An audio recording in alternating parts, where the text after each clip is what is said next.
अब इस प्रकार सुदामा जी महाराज को भगवान कृष्ण जी ने आसन में बिठाया है। अब क्या होगा, रुक्मिणी जी खड़ी है, उनको बड़ा आश्चर्य लग रहा है कि कैसा अजीब मेहमान है, ढंग का वस्त्र भी पहना नहीं है, उसे भी भगवान गले से लगा रहे हैं।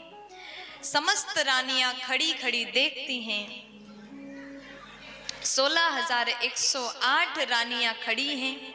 सुदामा जी महाराज को देख करके ये विचार करती हैं कि आज तक बड़े बड़े लोग आए लेकिन किसी के लिए भगवान को इस प्रकार विचलित नहीं देखा। भगवान को ऐसा लग रहा था कि कब जा करके दौड़ करके सुदामा को गले से लगाऊं। बार बार भगवान अपने आसन से उठ रहे थे, दौड़ने की कोशिश कर रहे थे। प्यार से बोलना पड़ेगा। बराबर के आसन में बिठाया, रानियां खड़ी हैं। भगवान ने रुक्मिणी मैया को कहा, देवी जल्दी से जाकर के जल लेकर के आओ, जल पात्र में पानी ले आओ, मैं चरण धोना चाहता हूँ।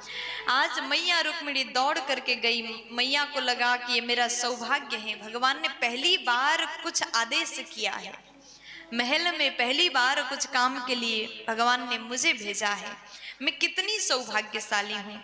इतने में सुदामा जी महाराज के चरण में भगवान बैठे हैं, चरण को निहार रहे हैं, चरणों से रक्त बह रहा है, कांटे चुभा हुआ है। भगवान कृष्ण जी महाराज जैसे सुदामा जी के चरण को निहारते हैं, आज करुणा निधान रो पड़े। देख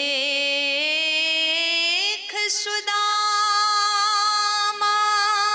की दीन दशा, करुणा कर करुणा निधि रोए। पानी परात को हाथ छुयो नहीं, नैनन की जल सो पग धोए। नैनन के जल सो पग धोए। आज सुदामा जी के उस अवस्था को देख करके करुणा निधान रो पड़े। पानी परात को हाथ छुयो नहीं, नयन के जल सो पग धोए। भगवान नयन नीर से अश्रु जल से ही सुदामा जी के चरण को प्रक्षालन करते हैं, धोते हैं। देवी रुक्मिणी परात में पानी तो ले आई लेकिन पानी को भगवान ने स्पर्श भी नहीं किया और सुदामा जी के चरणों से कंकड़ निकाल रहे हैं, कांटे निकाल रहे हैं, अपने दुपट्टे से पोंछ रहे हैं, चरण दबा रहे हैं। भगवान कृष्ण ने सुदामा को इतना सम्मान दिया, इतना सम्मान दिया। वहां जितनी रानियां खड़ी थी देख करके आनंदित हो जाती है। ऐसा दृश्य आज से पहले कभी हमने देखा नहीं था। आज पहली बार ऐसे भक्त का दर्शन हमको प्राप्त हो रहा है। उसके बाद अब दो मित्र आपस में बातें करने लगे।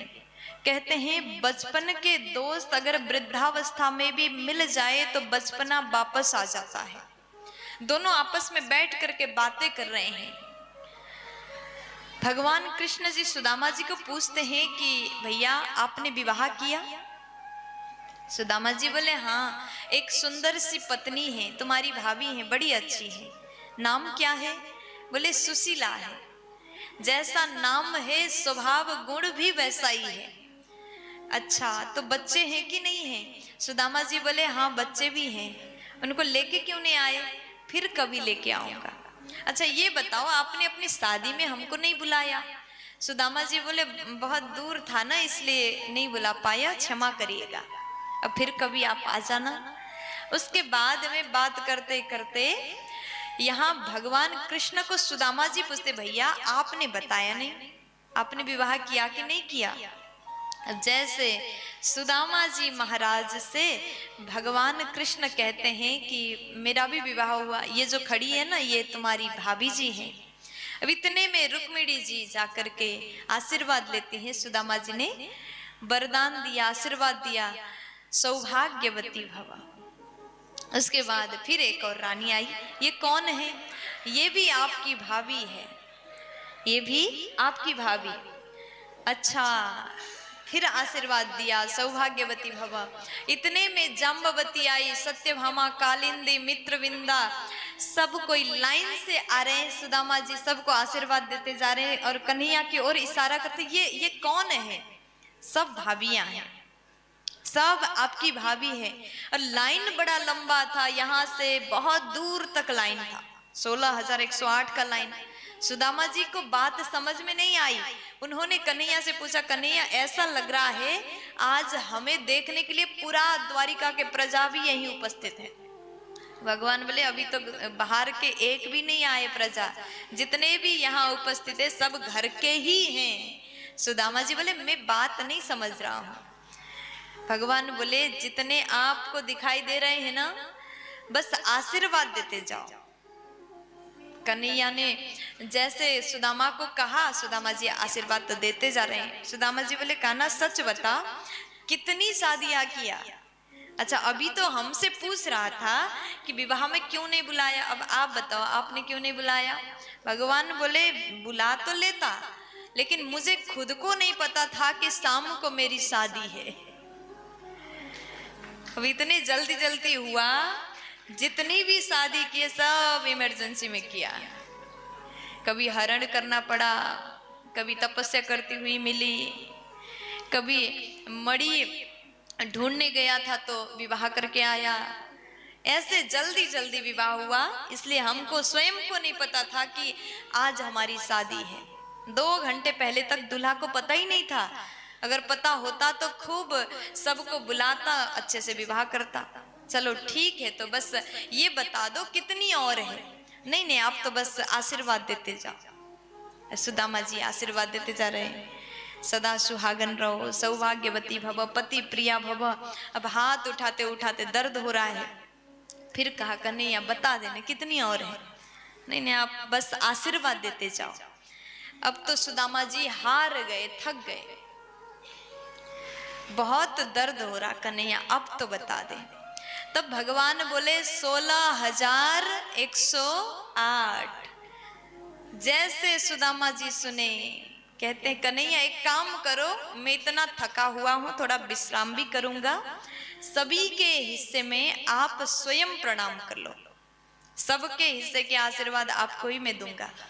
तो भगवान ने जैसे सुदामा जी के चरण में प्रणाम किया, भगवान को खूब आशीर्वाद सुदामा जी ने दिया है। इस प्रकार सुदामा जी ने आशीर्वाद कन्हैया को दिया। अब समस्त रानियां विचार करते, ये हम सभी का परम सौभाग्य, भगवान के इतने बड़े भक्त का दर्शन आज हम सभी को प्राप्त हो रहा है। प्यार से बोल दीजिए ना, थोड़ा जोर से बोलो ना। अब बात करते करते सुदामा जी और कन्हैया भीतर चले गए, कक्ष में गए और वहां जाकर के भगवान ने कहा, सुदामा जी एक बात बताओ, भाभी ने मेरे लिए क्या भेजा? हमारी भाभी हैं तो उन्होंने कुछ न कुछ तो जरूर भेजा होगा। सुदामा जी ने देखा इतने बड़े महल में रहने वाले महल के राजा को 4 मुट्ठी चावल में कैसे दे दूं? अपने हाथ के नीचे दबा करके रखा, छुपाया है, दिखाया नहीं। बोले कुछ नहीं, बस आपके लिए राम राम बोला है। सुदामा जी दबा रहे हैं। भगवान बोले कि कुछ तो भेजा होगा, ऐसा हो ही नहीं सकता। सुदामा जी छुपा करके बैठे हैं। तब भगवान बोले भैया ये बताओ, जब से आई ये हाथ ऐसा क्यों है? जब से आए हाथ को ऐसे करके बैठे हैं। तो भगवान ने पूछा, सुदामा जी बोले कुछ नहीं, चल के आया ना इसलिए हाथ में दर्द है। भगवान बोले अच्छा, हमारे यहाँ तो चलने के बाद पैरों में दर्द होता था, आपके हाथ में भी होता है, लाइए तो हम थोड़ा मालिश करें। जैसे हाथ को पकड़ के खींचा, मालिश करने के बहाने भगवान हाथ खींचते हैं, इतने में पोटली नीचे गिरा। जैसे पोटली गिरता है सुदामा जी के, तो पोटली छूट गया। भगवान कृष्ण जी बैठ करके उस चावल के पोटली को खोल रहे हैं। जैसे सुदामा जी ने पोटली को छोड़ दिया, अब विचार करते हैं ये चावल देख करके उनको कैसा लगेगा। इतने बड़े महल में रहने वाले, 56 भोग को खाने वाले ऐसे भगवान चावल को देख करके क्या कहेंगे। इतने में कन्हैया पोटली को खोलते हैं, निकाल करके एक मुट्ठी चावल भगवान ने भोग लगाया, पा लिए, बड़ा स्वाद आया।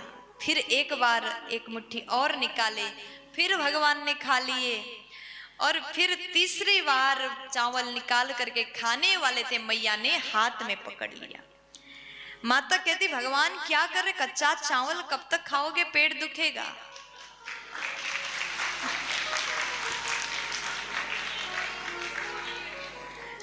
कब तक आप ये चावल खाते रहोगे, ये भाव था। देखो हर पत्नी को रहता है कि पति दोस्त के यहाँ जाए तो खाने में थोड़ा कंट्रोल करे, दूसरों के घर आए पेट खराब ना हो जाए। बोल दीजिए ना। अब उसके बाद में मैया का भाव ये भी था, ये तो विनोद की बातें हैं, लेकिन माँ का वास्तविक भाव था, ये भक्त के घर से आया प्रसाद है, आप अकेले मत खाइए, हम सभी के लिए भी थोड़ा थोड़ा बचा दीजिए, ये माँ का भाव था। और दूसरा भाव ये भी है कि आपने 2 मुट्ठी चावल खा के सब कुछ तो दे दिया, क्या अब हमको भी दासी बना करके भेजोगे अपने भक्त के घर में। इसलिए सरकार बस रहने दो, आप आराम करिए।